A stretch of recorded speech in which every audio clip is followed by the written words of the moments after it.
So what is feedback? All it is just information that we use to learn about our performance. But there are a couple challenges. We're naturally wired to see the negative first, and it's really easy to get caught up in that. Second, just the nature of sports. We're either playing well or we're not. We got good stats or we're not. It's also easy to get caught up in those outcomes and then lose perspective on what we have control over the course of the season. And so we all do it. So it's nothing to fix. It's just something you need to account for a little bit more thoughtfully. And so when we think about that, what types of information really help us maintain that confidence, but also the flexibility to make those little adjustments that we're going to need to over a competitive season. So in order to do that, we want feedback that's balanced, and it's also based around strategies, our approaches to the game. So starting with balanced feedback. What balanced feedback allows us to do is to really fight that natural negativity bias,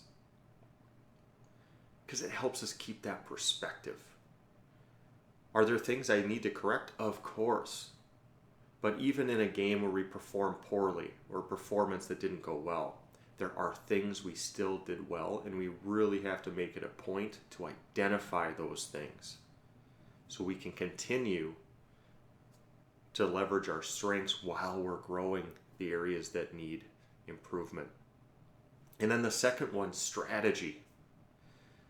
The strategy-based or strategy-focused feedback is really critical because it helps us recognize where to put our effort. Behind every performance, there is a strategy. And that really is critical to helping us maintain that flexibility so I know what to adjust. And so how do we put all this together? The easiest way is let's just go through a quick reflection on the last performance you remember really well, and then we'll tie it all together at the end. So take a moment and think about the last game, the last performance that you remember vividly well, just like it was yesterday. If you need to pause the recording, go ahead.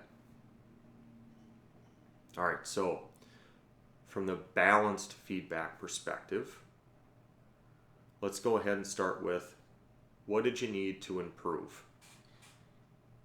Name that specific skill. What exactly was it that you needed to improve looking back at that performance of that game? Or what strategy did you use that might needed to change?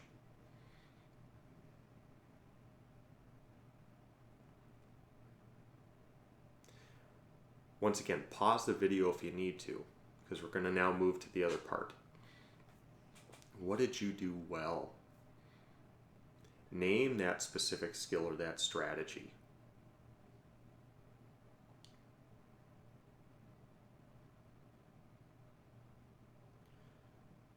Before we move on to the third piece, this part is really critical.